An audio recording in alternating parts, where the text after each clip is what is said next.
Bom, no nosso mergulho de hoje, a gente tem na mesa uma pilha de materiais que, sinceramente, é fascinante. São vários estudos de caso diretos do JPL, né, o Laboratório de Propulsão a Jato da NASA, além de uns artigos super aprofundados sobre engenharia aeroespacial e gestão de projetos. E o nosso objetivo principal hoje, a missão dessa nossa análise toda, é extrair umas lições bem vitais de um caso muito específico. Tudo isso para responder uma pergunta que acaba desafiando muito o senso comum. Que é basicamente como fazer um impossível, né? Tipo, descobrir os segredos do universo, mas usando o mínimo absoluto de recursos. Porque assim, todo mundo conhece aquela velha frase feita, que já virou quase um clichê, de que a necessidade é a mãe da invenção. A gente escuta isso o tempo todo. Exato, o tempo todo. Escassez fosse injetada de propósito num projeto só para forçar o surgimento de ideias brilhantes. É um conceito que, parando para pensar, é totalmente contraintuitivo. Com certeza. A ideia de que, para a gente maximizar a inovação, a gente precisa limitá-la de uma forma implacável. E essa quebra de paradigma ganha muita vida quando a gente olha para fora do nosso planeta. Porque o caso central que as nossas fontes dissecam hoje é a missão espacial Stardust. Nossa, essa missão é fantástica. É muito.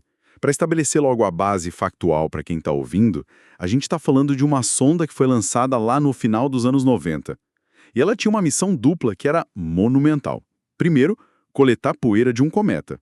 Segundo, trazer esse material de volta para a Terra. E, tipo, os dados que essa missão entregou acabaram revolucionando tudo que a gente sabe hoje sobre o início do sistema solar e até sobre as origens da vida, né? Pois é. Mas o detalhe que realmente vira a mesa da engenharia moderna nesse caso não é só a descoberta, é o custo. A Stardust custou menos de 150 milhões de dólares. O que, jogando a real, em termos de exploração espacial, é quase inacreditável. Para quem está acompanhando a gente ter uma noção, 150 milhões de dólares é menos de 1/10 do custo de uma espaçonave moderna hoje em dia. É o equivalente a financiar uma expedição interplanetária com aquele dinheiro que sobra no fundo do caixa de uma grande agência. É bem isso mesmo. Mas o que as fontes deixam muito claro é que a equipe não alcançou esse número mágico só cortando o cafezinho da galera no escritório, sabe? Ou comprando uma fita adesiva mais barata. Sim, não foi uma economia de palito. Não, de jeito nenhum. A mudança foi estrutural. Foi uma filosofia inteiramente nova de gerenciamento. Porque, tradicionalmente, na engenharia aeroespacial e até em grandes projetos corporativos, o escopo é sagrado, né? Ele é fixo. Ah, sim. Você define tudo que a nave tem que fazer no papel, e aí o tempo de construção e o custo financeiro é que vão variar. E, geralmente, estourando todos os limites possíveis para acomodar aquele escopo gigante. Perfeito. A genialidade da equipe da Stardust foi justamente inverter essa lógica matemática. Eles adotaram uma abordagem onde o tempo era fixo, o orçamento era rigidamente trancado a 7 chaves, mas o escopo era variável. Que é uma aplicação puramente ágil, né? Muito antes desse termo ágil virar moda nas empresas. Totalmente ágil. E num ambiente super implacável, onde o menor erro significa perder o equipamento para sempre no vácuo do espaço. Caramba! E para a gente entender como a Stardust inovou limitando os recursos, o primeiro passo é olhar para como eles definiram esse tal escopo variável. Porque a restrição, bem antes de chegar na planilha financeira, começa num foco que é extremo. É um foco quase obsessivo. Exato. Os documentos da missão mostram que eles tinham e apenas um objetivo singular que era inegociável. A diretriz não era, sei lá, explorar o cosmos, tirar umas fotos bonitas e, se der tempo, pega umas pedrinhas também. Não tinha isso de se der tempo. Era uma ordem super direta, tipo, vá e colete 1000 partículas de cometa. E a precisão desse objetivo singular é o que acaba filtrando todas as decisões que vieram depois. O mandato exigia 1000 partículas, especificamente maiores que 15 micrômetros. E o grau de dificuldade técnico disso era um absurdo, né? Porque essas partículas precisavam ser capturadas enquanto elas passavam voando numa velocidade exata de 6,5 km por segundo. Exato, 6,5 por segundo, ponto final. Vai e colete o pó estelar. Qualquer instrumento científico adicional ou qualquer ideia brilhante de algum engenheiro que não contribuísse diretamente para capturar essas partículas nessa velocidade absurda era sumariamente descartada. É aquele tipo de clareza que a gente raramente vê. A melhor analogia que eu consigo pensar para ilustrar o impacto psicológico disso é aquele desafio de fazer as malas para uma viagem de 1 mês. Ah, essa analogia é muito boa. Entra um sapato formal para um evento que nem existe, um secador de cabelo gigante. A gente sempre acha que vai precisar de tudo. Sempre. Mas e se a regra for rigorosa? Tipo, a viagem exige que seja usada apenas uma mochila escolar pequena. Imediatamente a mentalidade vira chave. O cérebro descarta o que é inútil. A pessoa é obrigada a focar só no que é estritamente essencial para a sobrevivência. E o que é fascinante aqui nessa história é como essa mochila pequena moldou a cultura de toda a organização responsável pela Stardust. A clareza não ficou restrita a um slide bonito de apresentação lá no início do projeto. Ela permeou o design de cada plaquinha de circuito. Estava na alma do projeto. Exatamente. A documentação original, inclusive o próprio site da missão na época, definiu a Stardust abertamente como uma espaçonave simples. Eles tinham muito orgulho dessa simplicidade, sabe? Eles não queriam ser complexos. Não. A nave inteira foi construída em torno desse objetivo solitário. Nada de missões secundárias, nada de colocar um instrumento para analisar a radiação solar só com aquela desculpa de já que estamos lá em cima, por que não? Esse já que estamos lá é o que destrói qualquer orçamento, né? É o ralo do dinheiro. Mostrando muito bem como ter, sei lá, uma centena de prioridades super importantes é exatamente a mesma coisa que não ter prioridade nenhuma. Essa é uma lição brutal para o nosso dia a dia. Com certeza. Porque descartar metas secundárias exige uma coragem absurda, já que sempre parece que a gente está deixando alguma oportunidade na mesa.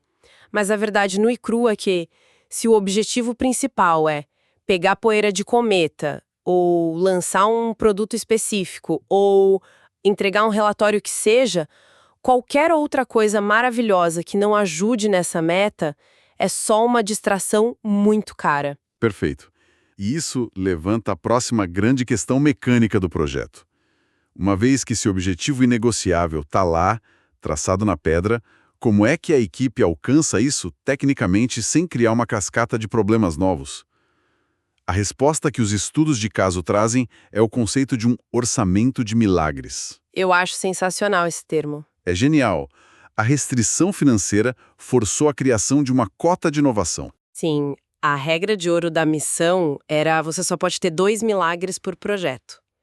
Eu acho o uso da palavra milagre espetacular porque eles reconheciam que toda tecnologia inédita, tudo que nunca foi testado antes no espaço, vai exigir um milagre para funcionar de primeira. O espaço não perdoa. Não perdoa mesmo. E numa missão inteira, eles limitaram esses milagres a apenas 2. No caso da Stardust, essas inovações inéditas foram o uso do aerogel e a construção da cápsula de retorno. E é fundamental a gente entender o porquê desses 2 milagres terem sido os escolhidos e como eles funcionavam, porque isso ilustra muito bem a genialidade de restringir as coisas. O primeiro milagre, que é o aerogel, era a resposta direta para aquela física impossível da captura. Porque, como a gente falou, as partículas voavam a 6,5 km por segundo. Isso é tipo umas 6 vezes mais rápido que uma bala de fuzil. Imagina a energia disso. Se essa poeira atingisse qualquer superfície sólida convencional, fosse de metal ou de plástico, a energia cinética desse impacto seria instantaneamente convertida num calor extremo. A partícula iria simplesmente vaporizar. Ela derreteria antes mesmo de ser capturada. E a missão inteira ia literalmente virar fumaça, né? 80 milhões, cento e poucos milhões de dólares para o espaço. É aí que entra o aerogel. Segundo as anotações científicas da época, é um material que parece mágica. Ele frequentemente era chamado de fumaça congelada. Fumaça congelada? Ele é um sólido que é baseado em silício, mas 99% do volume dele é composto de ar. Então ele é extremamente leve, mas tem uma estrutura interna super complexa. E a mecânica de captura desse aerogel resolve o problema da energia cinética com uma elegância que, olha, é de cair o queixo. Quando a partícula de pó estelar atinge o aerogel, naquela altíssima velocidade, ela não bate numa parede sólida. Ela penetra no material, abrindo um caminho microscópico, como se fosse uma bala atravessando um bloco gigante de gelatina. Nossa, dá até para visualizar isso. Sim, E esse atrito gradual vai desacelerando a partícula bem suavemente. Então o material absorve a energia sem gerar aquele calor catastrófico que ia destruir tudo. E o melhor de tudo é que o aerogel é translúcido.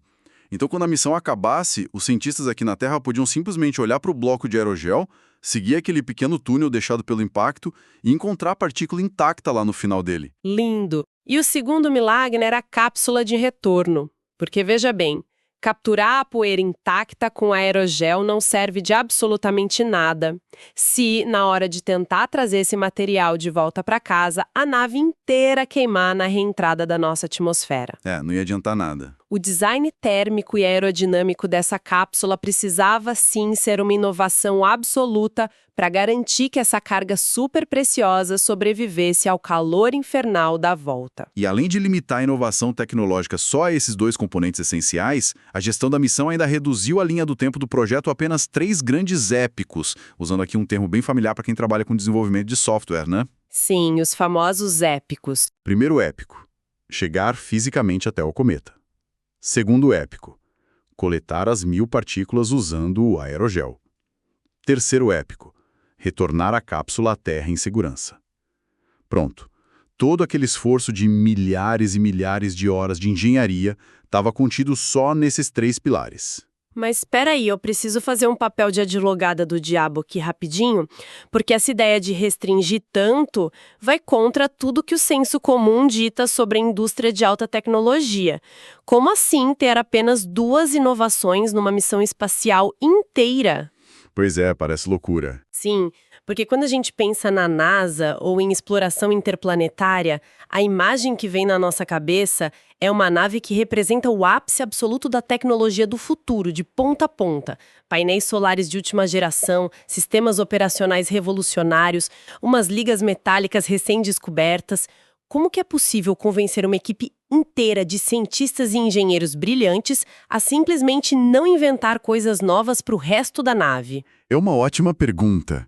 E a resposta é que a relutância em inovar em tudo é baseada numa compreensão muito profunda do que a gente chama de risco sistêmico, através do planejamento escalonado. Porque tentar fazer com que 100% de um projeto complexo seja composto só por tecnologia de vanguarda é exatamente o que destrói cronogramas e multiplica os custos exponencialmente. Fica incontrolável. Fica. Cada nova peça de hardware que não foi testada antes introduz centenas de variáveis desconhecidas no sistema. É aquele velho efeito cascata de erros imprevisíveis, né? Vamos supor, uma antena de rádio que é totalmente nova e revolucionária acaba exigindo um software de controle novo também. Aí esse software não conversa direito com o sistema de energia antigo, o que faz a bateria superaquecer. E aí isso exige um redesenho inteiro do chassi da nave, o que adiciona mais peso, o que acaba exigindo um foguete maior para o lançamento. Exatamente isso. Um único milagre desnecessário acaba puxando uma montanha de problemas encadeados. É o efeito dominó. Então, ao isolar a inovação apenas naquilo que era absolutamente impossível de se fazer com a tecnologia que já existia, no caso, o aerogel e a cápsula térmica, o risco do projeto desabou. Limitar os milagres manteve a equipe muito focada em resolver só os problemas que realmente definiam o sucesso ou fracasso da missão. A energia criativa não foi diluída reinventando sistemas que já tinham soluções conhecidas e prontas. E é aqui que a coisa fica realmente interessante, porque a matemática dessa lógica leva a gente para uma constatação incrível. Se em toda aquela espaçonave complexa apenas o material de captura de poeira e a cápsula eram tecnologias novas, de onde foi que veio todo o resto do equipamento? O motor, as câmeras, os computadores de bordo. Ah, essa é a melhor parte. A resposta é que a escassez forçou uma reciclagem inteligente num nível que é quase épico. A Stardust não era uma nave original de jeito nenhum. E nas nossas fontes de hoje, isso é descrito justamente como a maior virtude dela. Sim, o projeto abraçou a arte da reutilização numa escala massiva. Por exemplo, o sistema de rádio, que é a linha vital de comunicação deles com a Terra, não foi desenhado do zero. A equipe simplesmente pegou um projeto de equipamento da Motorola, que tinha sobrado da missão Mars Surveyor de 98. E a lista continua, sabe? É como um verdadeiro ferro velho espacial que foi transformado em ouro.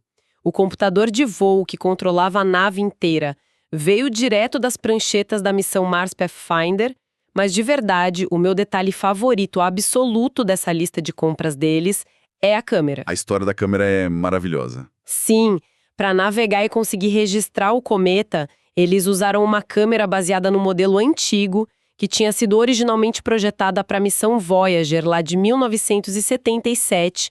Claro, os sensores receberam ali umas atualizações bem pontuais para conseguir lidar com a radiação, mas a arquitetura base, a alma do equipamento, era dos anos 70. E olha, o desafio de engenharia aqui não pode ser subestimado de forma alguma.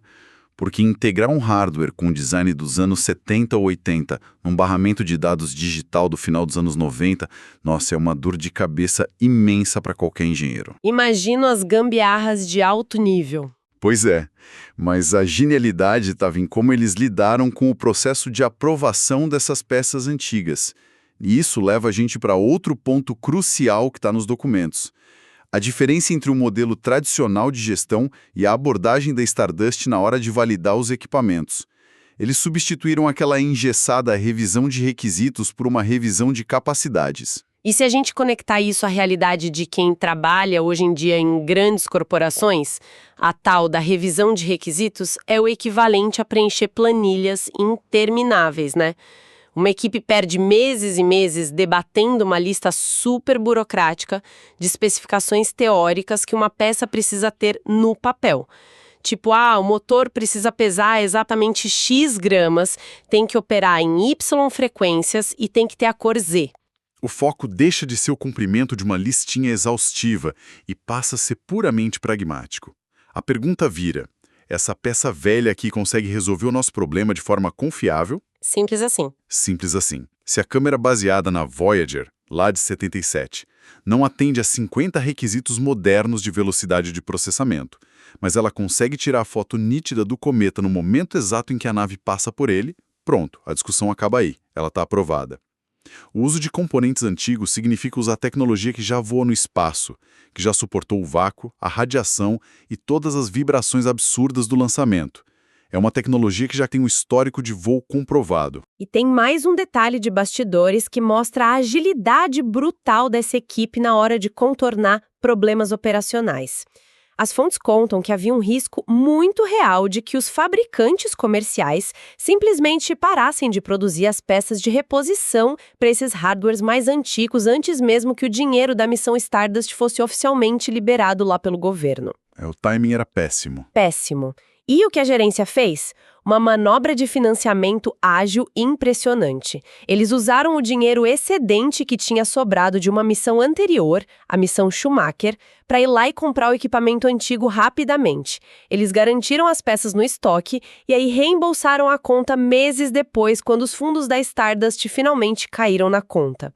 Ou seja, não inventar a roda libera a mente da galera para focar na burocracia que realmente precisa ser vencida para o projeto andar. E tem mais. A decisão de utilizar tecnologia mais antiga e já comprovada traz um benefício secundário que raramente é planejado, mas que acaba sendo monumental na prática, que é uma robustez oculta. Equipamentos de décadas passadas muitas vezes eram construídos com margens de segurança muito maiores. Porque o conhecimento sobre as condições extremas do espaço ainda era muito limitado na época, né? Exatamente. Havia uma capacidade extra que já vinha incorporada ao design da peça. Eles não operavam ali no limite exato da falha, como operam muitos sistemas modernos hoje que são altamente otimizados. E essa capacidade extra incorporada acabou gerando um bônus poético anos mais tarde. A estratégia de reaproveitar peças velhas não apenas salvou o orçamento apertado de 150 milhões da Stardust, como de uma forma totalmente inesperada, acabou salvando uma outra missão inteira muito mais recente. É uma história que, sério, parece roteiro de cinema. É fantástica. O incidente envolve a missão Deep Impact, que foi lançada anos depois da Stardust. O objetivo da Deep Impact era estudar a composição interna de um cometa chamado Tempel 1. Só que a abordagem deles era muito mais agressiva do que simplesmente coletar uma poeirinha voando lá por perto. a Deep Impact, atirou um enorme projétil de cobre diretamente contra o núcleo do cometa. Que loucura! O objetivo era abrir uma cratera profunda e, através dos sensores da nave principal que estava passando, analisar o material que seria ejetado dessa explosão colossal. É para ser um verdadeiro show de fogos de artifício espacial e um prato cheio de dados incríveis para os cientistas. E, de fato, o impacto aconteceu com sucesso. A explosão foi enorme. O problema é que foi imensa demais. Passaram do ponto. Muito. O projétil levantou uma nuvem de poeira e detritos que era tão vasta, tão densa e tão duradoura que os sensores ópticos da nave principal da Deep Impact ficaram completamente cegos. A nave passou voando ali sem conseguir ver nada através da própria fumaça que ela acabou de criar. Imagina o desespero. Foram milhões de dólares investidos, a cratera foi aberta, mas eles não conseguiram a bendita da foto principal. Eles não sabiam o tamanho, a profundidade ou o formato exato da cratera, um ponto cego técnico desastroso para a missão. E aí o cometa Tempel 1 continuou sua órbita, agora com uma cicatriz que estava invisível para nós. Até que, no Dia dos Namorados do ano de 2011, um encontro notável ocorreu lá no espaço profundo. A velha sonda Stardust, que a essa altura já tinha cumprido com sucesso absoluto a sua missão primária de coletar poeira, e inclusive já tinha enviado a cápsula de volta para a Terra, ela ainda estava lá, ativa, flutuando numa órbita estendida. E as trajetórias simplesmente se cruzaram. A Stardust teve um encontro direto com o cometa Tempel 1. É a ironia deliciosa do universo, gente. A nave que foi construída como Frankenstein espacial, toda remendada com peças de ferro velho e tecnologias que eles herdaram lá da década de 70, passa pelo cometa. Ela liga aquela mesma câmera de navegação com alma analógica, se aproxima do alvo e tira fotos claríssimas, super detalhadas da cratera deixada pelo projétil da missão mais nova. Ela forneceu todo aquele contexto visual vital que a Deep Impact não conseguiu capturar. E a razão pela qual o Stardust ainda estava lá, operacional e capaz de realizar essa manobra de precisão quase uma década após o seu lançamento original, foi justamente a herança daquela tecnologia robusta que a gente mencionou. O hardware antigo suportou os anos de radiação e aquele frio extremo do espaço muito além do que era a vida útil teórica dele.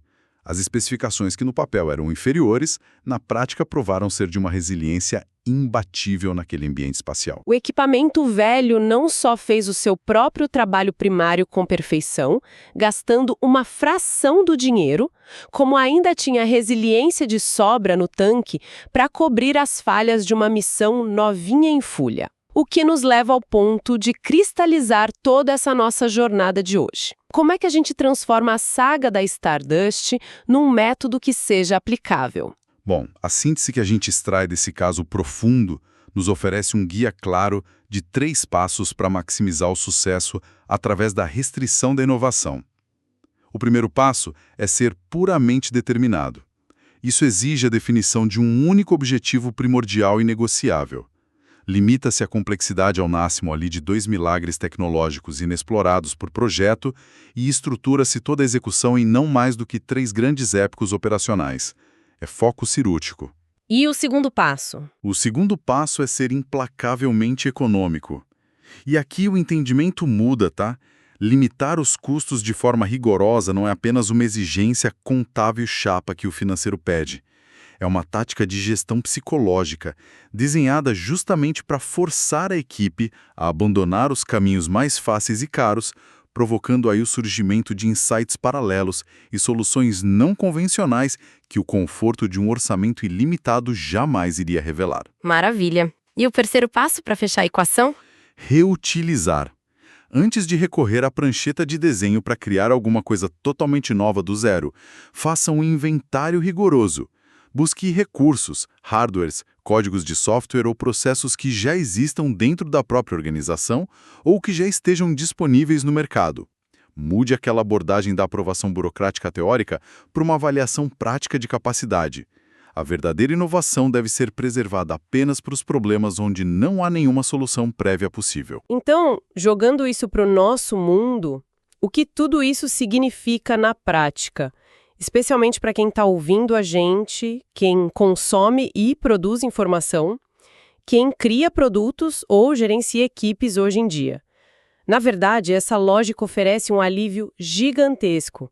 A gente vive num ecossistema que exige que a gente seja inovador, disruptivo e original em tudo, desde a formatação de um simples e-mail até o modelo de negócios da empresa inteira. A pressão é constante, né? A pressão é esmagadora. Mas a lição que vem da engenharia espacial é que não é necessário inovar em 100% do que a gente faz. Muito pelo contrário, tentar inovar em tudo é a receita certa para o fracasso. Pegar emprestado, adaptar e reciclar métodos não é um sinal de preguiça intelectual, muito longe disso. É a marca de um pensamento estratégico superior. Direcionar toda a sua energia criativa e os seus recursos, que são limitados, apenas para aquelas 2 ou 3 coisas que realmente causam o impacto principal, olha, é uma ideia profundamente libertadora. Isso culmina numa reflexão que eu considero fundamental, que é meio que uma inversão do pensamento com o qual a gente começou a nossa análise de hoje. A gente discutiu que a restrição forçou a Stardust a alcançar a genialidade, criando aquela necessidade artificialmente, mas a pergunta perturbadora que fica no ar é a recíproca disso. O que acontece com a capacidade humana de solucionar problemas quando as restrições desaparecem completamente? Se a escassez é o verdadeiro combustível da criatividade, A abundância descontrolada pode muito bem ser o seu maior inimigo. O excesso de tempo, o excesso de ferramentas e aqueles orçamentos infinitos frequentemente levam a gente à complacência, àquela inflação de escopo que a gente falou, e ao abandono do foco central. A abundância acaba cegando os projetos para a simplicidade funcional. E essa é uma provocação super poderosa para a gente levar para o resto do nosso dia. Quando a gente tem recursos infinitos na mão, a gente acaba querendo desenhar peças de museu imaculadas perfeitas e a gente esquece que a solução real pode estar em simplesmente combinar as peças antigas que já estão ali na nossa frente. Fica a reflexão para a gente explorar nas nossas próprias missões diárias, né? Que tipo de nave Frankenstein fantástica, super bacana e altamente eficiente nós estamos nos recusando a construir simplesmente porque a gente está aí paralisado, esperando a chegada das peças novas e perfeitas. É de cair a ficha. Até o nosso próximo mergulho.